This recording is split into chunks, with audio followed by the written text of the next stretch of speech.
नमस्कार, आप देख रहे हैं वाईबीएम बिहार झारखंड और दिवाली और धनतेरस की आप सभी को बहुत बहुत शुभकामनाएं। मैं हूं आपके साथ अंजलि चौहान। बिहार विधानसभा चुनाव 2025 में अब बात सिर्फ सीट शेयरिंग या उम्मीदवारों के नाम तक सीमित नहीं है। अब कहानी है समीकरणों की जुगलबंदी की, जहां एक तरफ बीजेपी ने अपने कोर वोट बैंक यानी सवर्णों पर पूरा फोकस रखा है, वहीं जेडीयू ने ओबीसी और अति पिछड़े वर्ग को साधने की कोशिश की है। एनडीए ने जातीय संतुलन की जो पिच तैयार की है वो बिहार की राजनीति की सामाजिक रिपोर्ट कार्ड जैसी लग रही है, जहां हर टिकट के पीछे जाति और समाज का पूरा गणित फिट किया गया है। शुरुआत करते हैं बीजेपी से। एनडीए सीट शेयरिंग फॉर्मूले के तहत बीजेपी बिहार में 101 सीटों पर चुनाव लड़ेगी। पहली लिस्ट में 71 उम्मीदवारों के नाम सामने आ चुके हैं और इस लिस्ट से यह साफ हो गया है कि बीजेपी का प्लान क्या है। सवर्णों पर फोकस और कोर वोट बैंक को मजबूत करना। इन 71 कैंडिडेट्स में बीजेपी ने 34 सवर्ण प्रत्याशियों को टिकट दिया है, जिसमें सबसे ज्यादा टिकट राजपूत समाज को दिए गए हैं, कुल 15 सीटें। इसके बाद भूमिहार समाज को 11, ब्राह्मण समाज को 7, वैश्य यानी कि बनिया समाज को 8 और कायस्थ समाज से 1 प्रत्याशी को टिकट मिला है। बीजेपी ने यह साफ कर दिया है कि वो अपने पारंपरिक वोट बैंक पर फोकस बनाए हुए है और वही उसकी सबसे बड़ी ताकत है। अब ओबीसी और ईबीसी वर्ग पर नजर डालते हैं, क्योंकि बिहार की राजनीति में यही वर्ग निर्णायक भूमिका निभाता है। बीजेपी की लिस्ट में 20 उम्मीदवार ओबीसी वर्ग से हैं, जबकि 11 उम्मीदवार ईबीसी यानी कि अति पिछड़ा वर्ग से चुने गए हैं। ओबीसी कैटेगरी में बीजेपी ने वैश्य समाज को सबसे ज्यादा 8 सीटें दी है। यादव और कुशवाहा समाज के 4-4 लोगों को प्रत्याशी बनाया गया है। कुर्मी समुदाय से 3 और डांगी समुदाय से 1 प्रत्याशी को टिकट दिया गया है। बीजेपी ने जातीय बैलेंस के साथ अपने सोशल स्ट्रक्चर को भी एक फॉर्म में पेश किया है। अब बात करते हैं एनडीए के दूसरे बड़े पार्टनर जेडीयू की, और उसकी पहली लिस्ट में 57 उम्मीदवारों के नाम सामने आए हैं। यहाँ कहानी बिल्कुल अलग है। बीजेपी जहां सवर्णों पर फोकस कर रही है, वहीं जेडीयू ने लवकुश समीकरण यानी कि कुर्मी, कोयरी, कुशवाहा और धानुक समाज को प्राथमिकता दी है। जेडीयू की पहली लिस्ट में 23 उम्मीदवार लवकुश समाज से हैं। इसके अलावा 9 प्रत्याशी अति पिछड़े वर्ग से हैं। नीतीश कुमार ने सामाजिक बैलेंस बनाए रखने के लिए 12 दलितों को भी टिकट दिया है।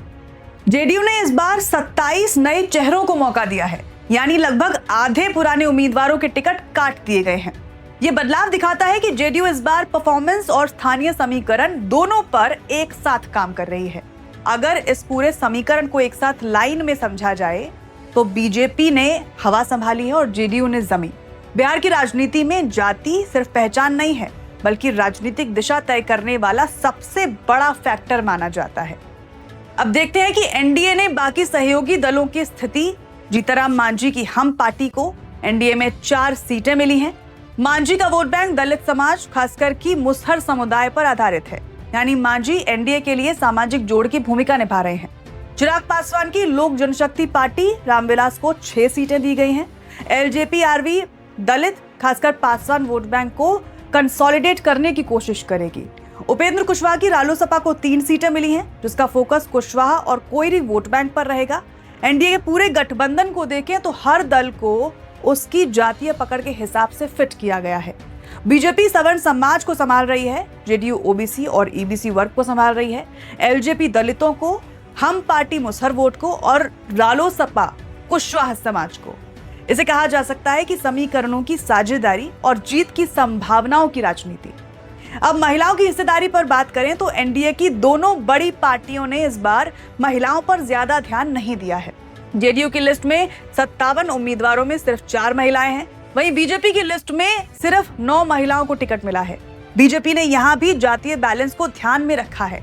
इन महिलाओं में से 1/3 एससी ओबीसी कैटेगरी से है, जबकि कुछ अति पिछड़ी जातियों से आती हैं।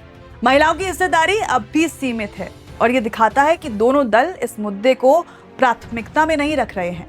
कुल मिलाकर बीजेपी और जेडीयू ने जातीय राजनीति को विरोध नहीं, बल्कि रणनीति के तौर पर अपनाया है। बिहार में चुनाव सिर्फ विकास या एजेंडा के आधार पर नहीं जीते जाते। यहाँ हर वोट जातीय जोड़ घटाव से गुजरता है।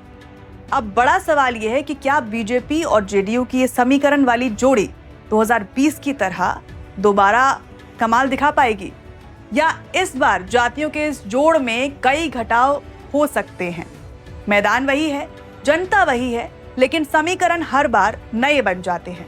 बिहार में जीत हमेशा गणित से नहीं बल्कि जनमत से तय होती है। इसी पर एक फैक्ट चेक कर लेते हैं।